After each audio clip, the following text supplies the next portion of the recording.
ꯑꯍꯥꯟꯕꯃꯛꯇꯗ Meerel Gi Mingselna mayambu ikoknona taramno oksari mayangi mafamda khudol tamjanabagidamak ngasi lembagi tara suba sarok puduna laksari wari asi kari oirakpa kari thorakpa haibdu haujik wari asi taminaraga mayam punna khangminarasi haujik taminarasi lembagi tara suba sarok lembasu maiba tomana lirakliba wari khudimang ado pukning sangna tai masada akiba lairamsing adubu khudum channa haujikti sor pungpham yenduna nungsuk maikai pangduna khongsan ba horakli maiba tomasu yum aduda thongchetna lonchintuna imungda lehauri nong adusu mangli tauri nungsit adusu liri sitli lemba wakhal khanna lai maiba tombu hoigi khun ado yum lantak na tai yamna ingna chikna laiba khun amani lembasu chinglom chatkadaba lambi aduda wakhal kaya ama khanduna mangduna adumak lai lambi adugi mapal adusu asangma napi kaya ama soijaina duna liri hairi upal kaya amasu lantak na hawi lembagi wakhalda magi marup thoibaga maka punna chatkiba leipung khungi khongchat ado khangning sengai mahakna waraba matamda thoibana mateng pangkhiba thoibana waraba matamda mahakna mateng pangkhiba pumnamak ado ningsing luraga mahaki wakhal ado pukning khangnung nungsirai mamik aduda pi leptana sentharai thangnam mikup aduda leipung khungi khongchatta akiba fanglaba kaya ama thengakhiba ado amuk khangning ningsengai ahalgi matam oirabi hanubi adugi angakpa phanglaba misi ado masi ningsinglakpada mahaki masa pumba ado thak ni mahakna chatliba lambi adugi akoibada koina yengi nongnaga mangbani mamchut tawri nungsit adusu leptna setli lambi adusu nongna su khibagi masida isingna thummi yengbada pukning huna fajaba amadi adumak oiri adubu lembagi masada laitaba ngamdaba thangnaba mikupta kari oirakadaba asi khanbada mahak ado tangdu laitana chatpa ngamde tung amuk onthoktuni yengsai maiba tombu hoigi khul adudi yamna tamna ukhri piktakna uri lambi aduda taibang kana chatpa udi matomtani chatliba miyoi amata oirabasu uba fanglabadi khanjarami adia aduda uchi kaya amana lakna khongi koi pairi lembasu wakhalda langtaknaba kaya aduna koina yengduna adumak satli asum lakpana phanyamdi sangna laklabani adubu sing adusu yamna thapana mahakna lakliba asi mangam isan salamdi madam masida makna urakli tamna mi ama naitom chatliba ado mi satpa uba aduda lembasu wakhaldi khara nungaisai tamna chatliba mi aduga chatmina khragi khalai da chatliba sibu midi mankreda mani adudi ai mi asibu tanaraga chatmina khragi chatmina daba yade hoi phare adudi ai chencha chatlage asumna lemba thanglamba khongthang adudagi khara kanthatlaga chencha chattuna lai haujikti nupi ado mayek sengna uwa phangakli panglapsu lapsi laktri matam masida lembadi angakpa akibadana masa adu thalli nupi ado mamai adu lembada onsilaklaga lembagi maikai tamna khongthang thuna yangna thangduna lai musin nuba phanek ama khwang yauna chingkatna seli masam adusu laimai aduda choro seli mamai mamit adudi munna laksinduna hotnarabasu mayek singna ubadi fangdri lembadi akiba fanglaba saktam aduna mangon tamnu onsinduna lakpa ubada masa adu thakatpa akiba kaya amana tunghana seli mahakpu tanarpiba akiba fanglaba phatraba thawai adudi mahak tamna asum naksilai lembasu masilda asumna sonduna cheli karino ngasigi matawasibo ai aroiba haibdo oiradra mahakti tasingna kaurabani maiba tomna pirakpa kokta sing ado asumna selakpana khongpham sahogdabana lemba ado khara kutak tauba ising khara tungna leiba soroki kongkul amada makhong adu khudi thijanduna tusalli tanaga selakpana adumaina khudi thijanba aduna fana sangna tharo maro oli matam masida mahakna tharo maro onba aduda kokta adusu onba yauribani masa adu pop tarpa matamda mapa sanaruduna kokta adu nangana nalli lembasu ayo as kaino sidi oh ai kokta yaur iko ipuna piakpa kokta ado adudi ai phare ai hausi kokta amuba asi sizinaraki asi haiduna kokta amuba ado fiji adudagi laukthoknaba kanna hotnari mahakna kisi thakiba fiji adudagi kisi adu laukthoknaba kanna hotnari mahakna kisi ado laukthoknaba hotnari ngaida akiba fanglaba phatraba thawai adudi mahaki manakta asum naksilai nupi aduna thanglakpa khongthang aduda malem leidi thakthang ni i nong khakpa lawba kaya amsu tawrai haujikti lembasu khangli lakliba asi phatraba thawai aduni haiba lembagi manak yoramdaida thawai ado malamda paikhalai lembadi masa adu thakthang nikli phatraba thawai adu mamai adu lekrak satpugumna mamai adu mai masing khangda chatli i thangdraba ko chugumna ngawrok ngawri mamit aduna i matungumna ngaksang nangi masam aduna sang-sangna phanna lemba tamna paisilai lembasu phijida kisi thariba ado usinna sina lauthorakli makhut aduna thakthang nikna kokta adu tapna hangdurai chahaugi phau maru ama ado lauthoktuna mahaki maya aduda thangu kupchankhri kokta adu makhum setna leisinduna khutpai setna paikhri aduga mayada langsing khraba madam asida akiba fanglaba phatraba thawai ado lembagi manak tamna khangpai pasilai aduga lembagi mangaksam aduda tap launa melai lembadi masa ado thakthang ni i madam asida pungan ngalamba adusu mapung phana mamsinkhri mafum adu pung mamsilai akiba fanglaba thawai aduga lembagadi sakka mayak sengna unari lembadi mamit adu lauthuklaga masa pumba adu thak niktuna leiri madam masida akiba fanglaba thawai ado lembada mamit adu lauthoraklaga khana yengli maya adudagi lepa leita i kaya amasu kamthorai aduga ashunna hairi hausikti nang karaida chatkani ai khuttagi na karam nan thokani na natra aigi nungsijarabi isa thajabu minungsi leita hatkiba ado phatraba nahakna asumba shaktuna hausikti nahaksu ikhut pena nangak adu mekhaidu hatkani aduga hu phumlabana thabak ado aina shekaituna nagi ikheng ado pupena thakkani waising asi hairaga phatraba thawai ado khakna noi lemadi masa adu tarang sali mayada ungkhiba chahau phaumaru adudi tuptana adumak umduna leithokri phatraba thawai ado hausikti makhut adu sangni tingthurai khojin adusu isang sangi makut ko sasing ado i thangdabugumna tauri lembagi mangaksam aduda tap launa pai aduga mamit adu sada khoi lauthuklaga lemba tamni yengai lembasu mangaksam aduda thenglakpa aduda wakhal khanglaklai mayada umliba phaumaru ado ningsinglaktuna tapna tuppa hawrli adubu phatraba thawai aduna lemagi mangaksam aduda kanna mechinkiba aduda phaumaru adudi yosinba ngamdrabani sanglaba khujin aduna lemagi khawri aduda chingsingduna kholi lemagi ngaksam ado i thokpa hawrakli akiba saktam adubu yengba ngamdraduna lembadi mamit chejena usinkrabani makhut ado mangaksam metliba adudagi laukthoknaba haiduna kanna moi adubu laigi sakti selaba khut adudi masi lengbu phawba ngamdi asumna kanna muglakpa aduda phatraba thawai aduna lemba ado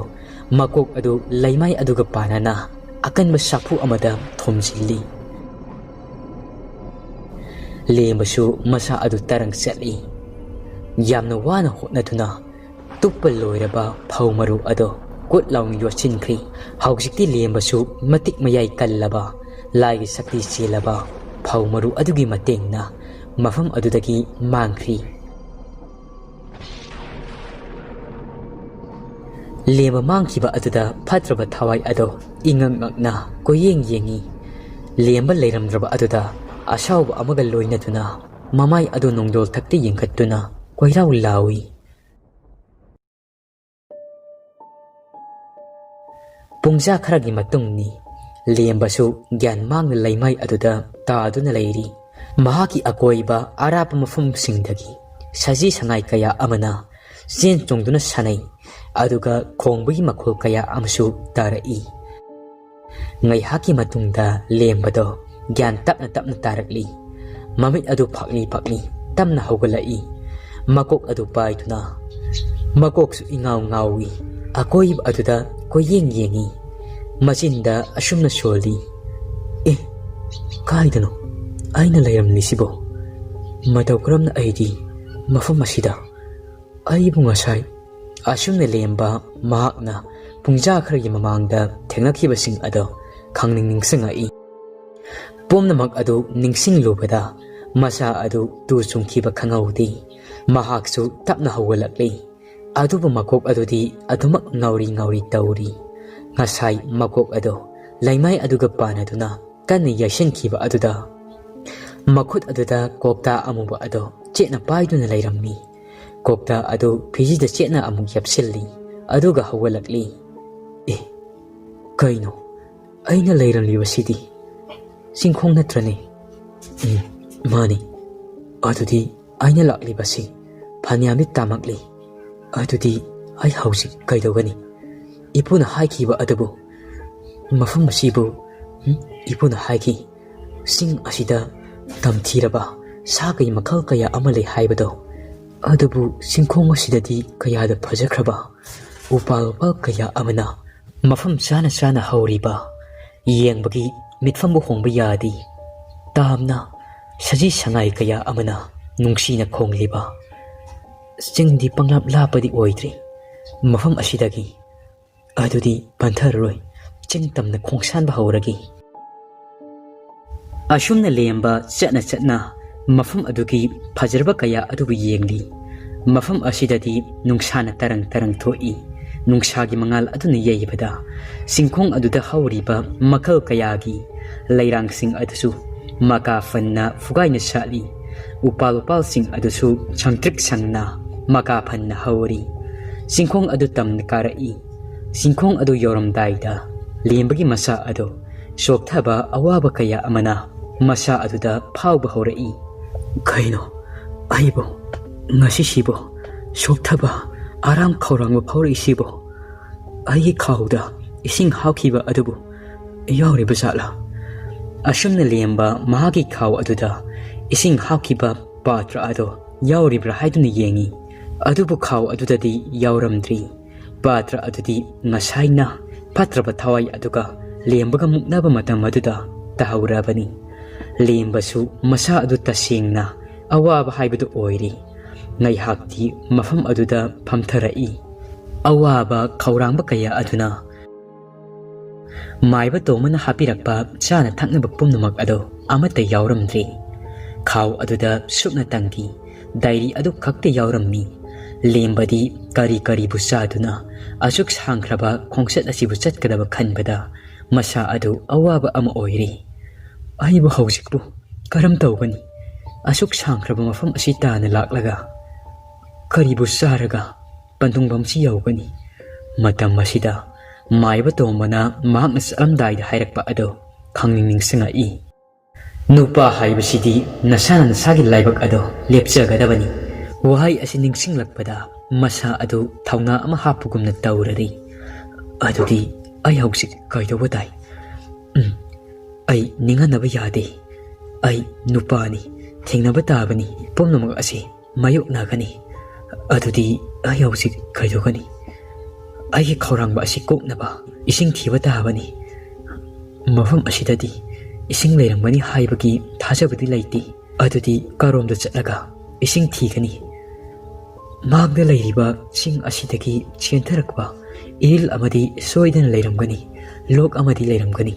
Awang pang maikaisi chatlaga ilal adu thiruragi Asumna Lemba awang pangmamaykay adomda lai. Nupa amani haibada matik maguntana yomlaba misyak amani Lemba. Adubu matang tanjana yadabana akiba kaya aduna kudum chankibani mamangi matamda. Haujikti Lemba awang pangna chingkong aduda hauriba upal kaya ado pauduna lakli. Mikup naum singna lai. Singkong aduda hauriba upal kaya adugi marakta. Saji sangay kaya amasu chen chongduna sanari. Adubu madu pumnamak ado Lembagi masa aduda karimata changlamdi. Aram khorangba kaya aduna masada pokluba aduda thausarudri.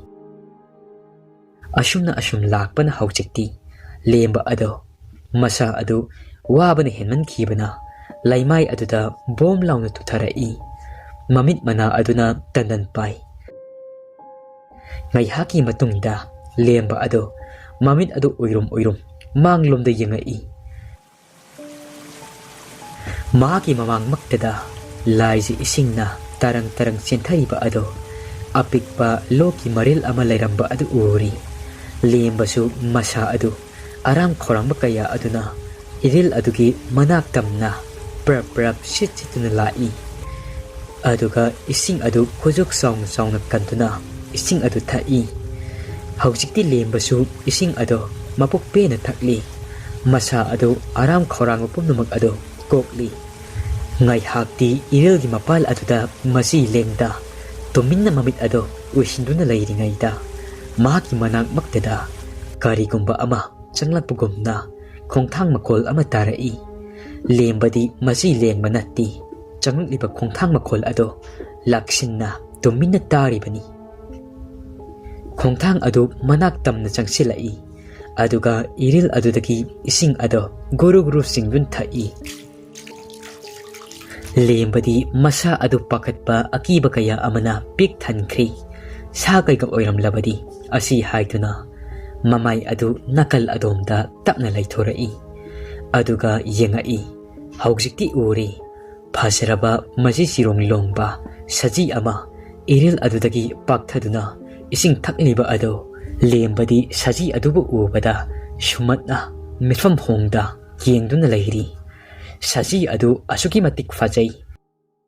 Lembadi saji adubu ubada shumatna mitfam hongda yengduna layri. Saji ado asuki matik fajai. Sana machuna layting oy. Maji aduna amuka hena. Sana ahingo machugumna nungsagi mangal aduda langtrik langi.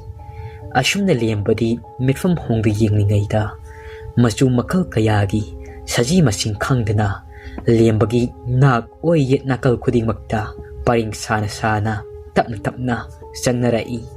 Aduga iril adudagi ising ado pakthaduna thai.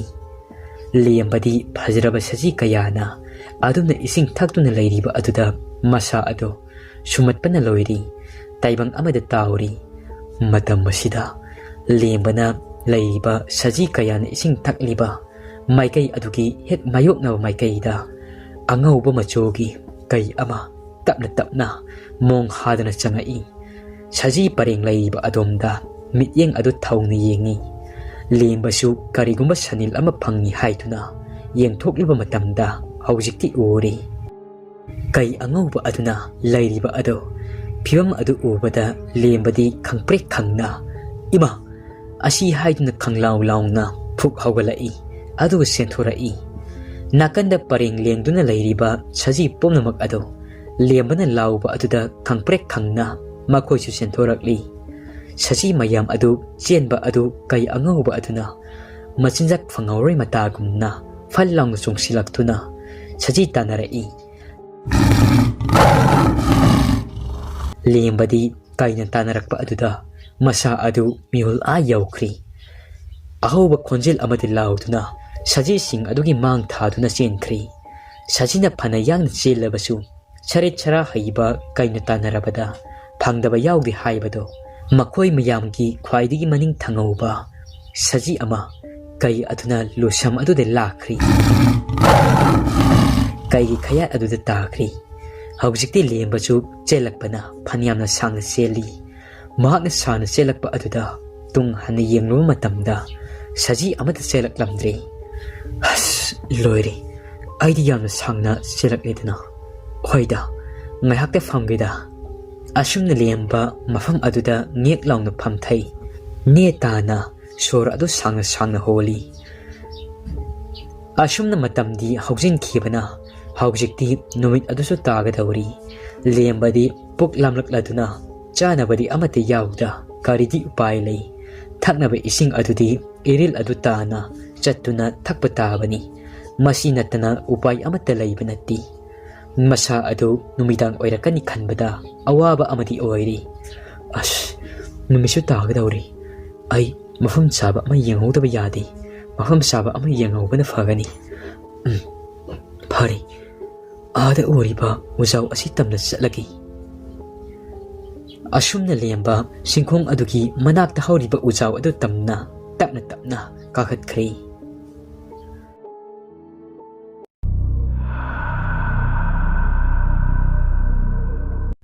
ꯋꯥꯔꯤ ꯑꯁꯤꯒꯤ 10ꯁꯨꯕ ꯁꯔꯨꯛ ꯑꯁꯤ ꯃꯇꯥꯡꯁꯤꯗ ꯂꯣꯏꯖꯔꯤ ꯋꯥꯔꯤ ꯑꯁꯤ ꯄꯥꯊꯣꯛꯆꯕ ꯃꯇꯝꯗ ꯁꯣꯏꯈꯤ ꯂꯥꯟꯈꯤꯕ ꯌꯥꯎꯔꯕꯁꯨ ꯃꯌꯥꯝꯅ ꯉꯥꯛꯄꯤꯒꯅꯤ ꯍꯟꯗꯛꯁꯤ ꯋꯥꯔꯤ ꯆꯥꯡ ꯅꯥꯏꯗꯕ ꯈꯔꯁꯨ ꯌꯥꯎꯔꯤ ꯏꯁꯥꯁꯦ ꯀꯌꯥ ꯅꯨꯡꯉꯥꯏꯇꯕ ꯂꯣꯛ ꯀꯟꯅ ꯇꯧꯕꯅ ꯃꯔꯝ ꯑꯣꯏꯔꯒ ꯍꯧꯖꯤꯛꯁꯨ ꯂꯣꯛ ꯐꯠꯇ꯭ꯔꯤ ꯑꯗꯨꯃꯛ ꯈꯅꯥꯎ ꯑꯁꯤ ꯅꯥꯔꯤ ꯑꯗꯨꯕꯨ ꯃꯌꯥꯝꯅ ꯉꯥꯏꯕꯤꯔꯝꯒꯅꯤ ꯈꯟꯗꯨꯅ ꯋꯥꯔꯤ ꯑꯁꯤ ꯊꯥꯖꯔꯛꯄꯅꯤ ꯑꯁꯤꯒꯤ ꯏꯔꯣꯏꯅꯅ ꯋꯥꯔꯤ ꯑꯁꯤꯒꯤ ꯃꯈꯥ ꯃꯌꯥꯝ ꯄꯨꯟꯅ ꯉꯥꯏꯃꯤꯟꯅꯔꯁꯤ